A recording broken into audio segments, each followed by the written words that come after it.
Hi hello ನಮಸ್ಕಾರ. ವಿಜಯ್ ಕರ್ನಾಟಕ ವೆಬ್ಗೆ ಸ್ವಾಗತ. ನಾನು ಹರ್ಷಿತಾ. ಬಿಗ್ ಬಾಸ್ ಕನ್ನಡ 11 ಇನ್ನೇನು ಮುಗಿತಾ ಬಂತು. ಬಿಗ್ ಬಾಸ್ ಮುಗೀತಿದ್ದ ಹಾಗೇನೆ ಜನವರಿ 27ನೇ ತಾರೀಕಿಂದ 2 ಹೊಸ ಸೀರಿಯಲ್ ಶುರುವಾಗ್ತಾ ಇದೆ. ಅದರಲ್ಲಿ ವಧು ಕೂಡ ಒಂದು. ವಧು ಸೀರಿಯಲ್ನಲ್ಲಿ ಹೀರೋಯಿನ್ ವಧು ಆಗಿ ನಟಿ ದುರ್ಗಾಶ್ರೀ ಅಭಿನಯಿಸ್ತಾ ಇದ್ದಾರೆ. ತಮ್ಮ ಪಾತ್ರದ ಬಗ್ಗೆ ಹಾಗೂ ವಧು ಸೀರಿಯಲ್ ಬಗ್ಗೆ ಮಾತಾಡೋದಕ್ಕೆ ಇಂದು ದುರ್ಗಾಶ್ರೀ ನಮ್ಮೊಂದಿಗಿದ್ದಾರೆ. ಬನ್ನಿ ಅವ್ರು ಏನ್ ಹೇಳ್ತಾರೆ ಅಂತ ಕೇಳೋಣ. Hi ma'am. ಹಾಯ್, ಎಲ್ರಿಗೂ ನಮಸ್ಕಾರ. ಹೇಗಿದ್ದೀರಾ? ನಾನ್ ತುಂಬಾ ಚೆನ್ನಾಗಿದ್ದೀನಿ. ನೀವು? ನಾನು ಚೆನ್ನಾಗಿದ್ದೀನಿ, ಥ್ಯಾಂಕ್ ಯು. ವಧು ಸೀರಿಯಲ್ನಲ್ಲಿ ನೀವೇ ವಧು. ಹೌದು. ಸೊ ವಧು ಪಾತ್ರದ ಬಗ್ಗೆ ಹೇಳಿ. ವಧು ಬೇಸಿಕಲಿ ಅವಳು ಡಿವೋರ್ಸ್ ಲಾಯರ್. ತುಂಬಾ ಇಷ್ಟಪಟ್ಟು ಲಾ ಓದಿ ಡಿವೋರ್ಸ್ ಲಾಯರ್ ಆಗಿರ್ತಾಳೆ. ಡಿವೋರ್ಸ್ ಲಾಯರ್ ಅಂದಿದ ತಕ್ಷಣ ಅವಳಿಗೆ ಎಥಿಕ್ಸ್ ಇಲ್ಲ ಅಂತ ಅಲ್ಲ, ರಿಲೇಶನ್ಶಿಪ್ನಾಗ್ಲಿ ಫ್ಯಾಮಿಲಿನಾಗ್ಲಿ ತುಂಬಾ ವ್ಯಾಲ್ಯೂ ಮಾಡ್ತಾಳೆ. ಡಿವೋರ್ಸ್ ಆಗಕ್ಕೆ ಬಂದಿರೋರು ಕಾರಣ ಹುಡುಕಿ ಅವ್ರನ್ನ ಒಂದ್ ಮಾಡಿ ಕಳಿಸ್ತಾಳೆ ಹೊರತು ಅವ್ರನ್ನ ಬ್ರೇಕ್ ಅಂತೂ ಮಾಡಲ್ಲ. ವಧು ಅಂದ್ರೆ ಈಗ ನಮಗೆ ಗೊತ್ತಿರೋದು ಮದುಮಗಳು ಅಂತ, ಬಟ್ ವಧು ಅಂತಾನೆ ಯಾರಾದ್ರೂ ಹೆಸರು ಇಡ್ತಾರ ಅಂತ? ಯಾಕೆ ಇಡಬಾರ್ದು? ವಧು ಅನ್ನೋ ಹೆಸರು ತುಂಬಾ ಪಾಸಿಟಿವಿಟಿ. ಇವಾಗ ಒಂದು ಮನೆಯಲ್ಲಿ ಮದ್ವೆ ಅಂದ್ರೇನೆ ಒಂದು ಸಂಭ್ರಮ. ಅದ್ರಲ್ಲಿ ಮೇನ್ ಕ್ಯಾರೆಕ್ಟರ್ ಮದುಮಗಳು, ಮದ್ವೆ ಹೆಣ್ಣು. ಸೊ ಅದನ್ನ ಯಾಕೆ ಇಡಬಾರ್ದು ಅನ್ನೋ ಕ್ವೆಶ್ಚನ್ ಮಾರ್ಕ್ ಇಲ್ಲಿವರೆಗೂ ಎಲ್ರಿಗೂ ಇತ್ತು. ಸೊ ಈ ಸೀರಿಯಲ್ ಇಂದ ಮೇ ಬಿ ಅದು ಓಕೆ, ಈ ತರನು ಹೆಸರು ಇಡಬಹುದು ಅನ್ನೋದೊಂದು ಬರುತ್ತೆ. ಬೇಸಿಕ್ಲಿ ನನಗೆ ಈ ಹೆಸರು ಅಪ್ಪ ಇಟ್ಟಿರೋದು. ನಾನು ಹುಟ್ಟಿದಾಗ್ಲೇ ನನ್ನ ಮದ್ವೆನ ತುಂಬಾ ಅದ್ದೂರಿಯಾಗಿ ಮಾಡ್ಬೇಕು ಅನ್ನೋ ಆಸೆ ಇರುತ್ತೆ ಅಪ್ಪಂಗೆ. ಸೊ ಅದಕ್ಕೆ ನನ್ನ ಹೆಸರನ್ನೇ ವಧು ಅಂತ ಇಟ್ಟಿರ್ತಾರೆ. ಸೊ ಫಸ್ಟ್ ಪ್ರೋಮೋದಲ್ಲಿ CSP ಸರ್ ಅಭಿಮಾನಿಯಾಗಿ ನೀವು ಬರ್ತೀರಾ. ನೀವು ಇಂಟ್ರೊಡ್ಯೂಸ್ ಆಗದೆ CSP ಸರ್ ಅಭಿಮಾನಿಯಾಗಿ. ಸೊ ನಂದೊಂದು ಚಿಕ್ಕ ಕ್ವೆಶ್ಚನ್, CSP ಸರ್ ಅಭಿಮಾನಿಯಾಗಿ ಅವ್ರದ್ದು ಯಾವ್ದಾದ್ರು 3 ಸೀರಿಯಲ್ ಹೆಸರು ಹೇಳಿ ನೋಡೋಣ. ಮುಕ್ತ, ಮಗಳು ಜಾನಕಿ, ಮನ್ಮಂತರ, 3. ಅದ್ಯಾಕೆ ನೀವು ಡಿವೋರ್ಸ್ ಲಾಯರ್ ಆದ್ರಿ? ಮೇ ಬಿ TN ಸರ್ನ ಇಷ್ಟಪಟ್ಟು ಲಾ ಓದೋದ್ನೋ ಅಥವಾ ಲಾ ಓದದ್ಮೇಲೆ ಅವ್ರ ಇಷ್ಟ ಆದ್ರೂ ಗೊತ್ತಿಲ್ಲ. ಆದ್ರೆ ಲಾ ಇಷ್ಟ. TN ಸೀತಾರಾಮ್ ಸರ್ ನನ್ನ ಇನ್ಸ್ಪಿರೇಷನ್. ಇನ್ನೂ ಮದುವೆ ಆಗದ ವಧು ಡಿವೋರ್ಸ್ ಕೇಸ್ನ ಹೇಗೆ ಹ್ಯಾಂಡಲ್ ಮಾಡ್ತಾರೆ ಅಂತ?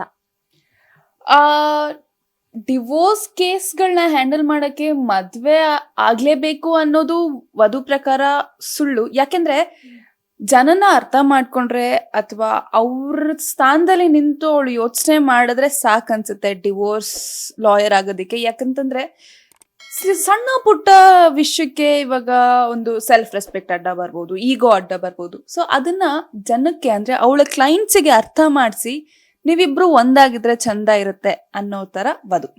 ದುರ್ಗಾಶ್ರೀ ಬಗ್ಗೆ ತಿಳ್ಕೊಬೋದಾ? ವಧು ಬಗ್ಗೆ ಇಷ್ಟೊತ್ತವರೆಗೂ ಹೇಳಿದ್ರಿ, ದುರ್ಗಾಶ್ರೀ ಯಾರು, ಅವ್ರ ಹಿನ್ನೆಲೆ ಏನು? ಸೊ ಬೇಸಿಕ್ಲಿ ಬೆಂಗಳೂರು ಹುಡುಗಿ, ಹುಟ್ಟಿದ್ದು ಬೆಳೆದಿದ್ದು ಎಲ್ಲ ಬೆಂಗಳೂರು. ಫೇವ್ರೆಟ್ ಊರು ಚಿತ್ರದುರ್ಗ, ಅಮ್ಮನೂರು, ಅಜ್ಜಿ ಊರು. ಸೊ BCom ಕಂಪ್ಲೀಟ್ ಆಗಿದೆ. ನನ್ನ first serial Netravati, Appu so production, Appu sir launch ಮಾಡಿದ್ದು. ಸೊ ಯಾವಾಗ್ಲೂ ಅದಕ್ಕೆ ಚಿರುಋಣಿ. ಅಪ್ಪು ಸರ್ ಲಾಂಚ್ ಮಾಡಿದ್ರು ಅಂತ ಹೇಳಿದ್ರಿ. So any memories Appu sir ಬಗ್ಗೆ? ಖಂಡಿತವಾಗ್ಲು ಅವರು ಫಸ್ಟ್ ನಂದು ಪ್ರೋಮೋ ನೇತ್ರಾವತಿ ಸೋ ಡೇಟಿಗೆ ಬರ್ತಿದೆ ಅಂತ ಫಸ್ಟ್ ಪ್ರೋಮೋ ರಿಲೀಸ್ ಆಗಿದ್ದೆ. ಸೊ ಅವರು ಒಂದು ಮುಖಾಂತರದಿಂದ ಅವರೊಂದು ಬೈಟ್ಸ್ ಕೊಟ್ಟು ಅವ್ರ ಸಂಸ್ಥೆಯಲ್ಲಿ ಬರ್ತಿದೆ ಅನ್ನೋ ತರ ಒಂದು ಮಾಡಿದ್ದು. ಅದಾದ್ಮೇಲೆ ಒಂದು 15th ಎಪಿಸೋಡ್ ಅನ್ಸುತ್ತೆ. ನಾನು ಆವಾಗ ಹೊಸಬ್ಳು, ನನಗೆ ಆಕ್ಟಿಂಗ್ ಬಗ್ಗೆ ಒಂಚೂರು ಇರಲಿಲ್ಲ. ಅದನ್ನೆಲ್ಲ ನಂಗೆ ತೀಡ್ಸಿ ಹೇಳ್ಕೊಟ್ಟಿದ್ದು ಸಂತೋಷ್ ಸರ್ ಮತ್ತೆ ದೀಪಿಕಾ ಮ್ಯಾಮ್ ಅಂತ. ಸೊ ಅವರಿಬ್ರು ನನಗೆ ಪ್ರತಿ ಹೆಜ್ಜೆಲೂ ತುಂಬಾ ಸಪೋರ್ಟ್ ಮಾಡಿದ್ರು. ಸೊ ಆವಾಗ ಸಂತೋಷ್ ಸರ್ಗೆ ಕಾಲ್ ಮಾಡಿ ಆ ಮಗು ತುಂಬಾ ಚೆನ್ನಾಗಿ ಮಾಡ್ತಿದೆ ಅಂತ he gave a message by call. So ಈಗಲೂ ನನಗೆ ಗೂಸ್ ಬಂಪ್ಸ್ ಬರುತ್ತೆ. ಸೊ ಅದೊಂದು best memory actually sir. But today we miss him. ಅಂದ್ರೆ ನನ್ನ ಫ್ಯಾಮಿಲಿ ಒಂದು ಮಿಸ್ ಮಾಡ್ತೀವಿ ಖಂಡಿತವಾಗ್ಲೂ. ಇದು ನಾವು ಸಾಯೋವರೆಗೂ ಅವ್ರನ್ನ ಮಿಸ್ ಮಾಡ್ಕೊಂತೀವಿ. ಅಟ್ ದ ಸೇಮ್ ಟೈಮ್ ಅವ್ರ ಆಶೀರ್ವಾದ ಯಾವಾಗ್ಲೂ ನನ್ನ ಮೇಲೆ, ನನ್ನ ಕುಟುಂಬದ ಮೇಲೆ, ನಾನು ಮಾಡೋ ಕೆಲ್ಸದ ಮೇಲೆ ಇದೆ ಅಂತ ಯಾವಾಗ್ಲೂ ನಂಬಿದ್ದೀನಿ. ನೇತ್ರಾವತಿ ಬಗ್ಗೆ ಹೇಳಿದ್ರಿ, ಇನ್ನು ಯಾವ್ಯಾವ ಪ್ರಾಜೆಕ್ಟ್ಸ್ ಅಲ್ಲಿ ನೀವು ಈ ಹಿಂದೆ ಆಕ್ಟ್ ಮಾಡಿದ್ದೀರಾ? ಅಂದ್ರೆ ಕನ್ನಡದಲ್ಲಿ ನೇತ್ರಾವತಿ ಮಾಡಿದೆ. ಅದಾದ್ಮೇಲೆ 3 ಪ್ರಾಜೆಕ್ಟ್ ತೆಲುಗಲ್ಲಿ ಮಾಡಿದೆ. ಈ ಒಂದು ಪ್ರಾಜೆಕ್ಟ್ ವಧು ನಿಮಗೆ ಅವಕಾಶ ಸಿಕ್ಕಿದ ಹೇಗೆ? ನಂದು ಸೈಮಲ್ಟೇನಿಯಸ್ಲಿ ನಂದು 2 ತೆಲುಗು ಪ್ರಾಜೆಕ್ಟ್ ಮುಗೀತು. ಅದಾಗಿ ನಾವು ಬ್ಯಾಂಗ್ಳೂರಿಗೆ ಬಂದಿದ ತಕ್ಷಣ ನಮಗೆ ಕಾಲ್ ಬಂದಿದ್ದು ಈ ಸೀರಿಯಲ್.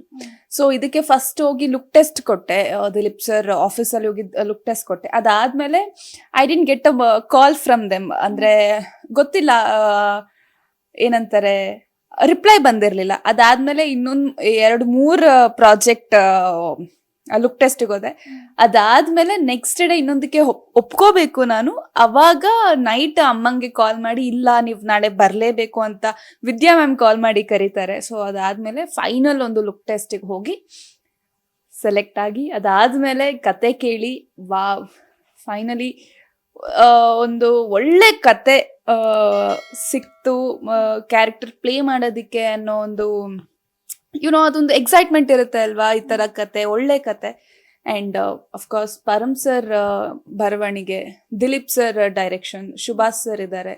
ಸೊ ಏನಂತಂದ್ರೆ ಹೂವೆಗೂ ಮೀರಿದ್ದು ಅಂತೀವಲ್ಲ, ಅಂದ್ರೆ ಇವಾಗ ನಾವು ಆಕಾಶನ ನೋಡ್ಬೋದು, ಆದ್ರೆ ಸ್ಟಾರ್ಸ್ಗಳನ್ನ ಮುಟ್ಟಕ್ಕಾಗಲ್ಲ ಅಲ್ವಾ. ಸೊ ಈ ಒಂದು ತಂಡ, ಈ ಒಂದು ಟೀಮ್, ಈ ಒಂದು ಚಾನಲ್ ಹಂಗೆ ನನಗೆ. ನೋಡಿದ್ರಲ್ಲ ವೀಕ್ಷಕರೇ, ಇದಾಗಿತ್ತು ನಟಿ ದುರ್ಗಾಶ್ರೀ ಅವರ ಮಾತು. ಕ್ಯಾಮ್ರಾ ಪರ್ಸನ್ ತೇಜಸ್ ಜೊತೆ ಹರ್ಷಿತಾ, ವಿಜಯ ಕರ್ನಾಟಕ ವೆಬ್, ಬೆಂಗಳೂರು.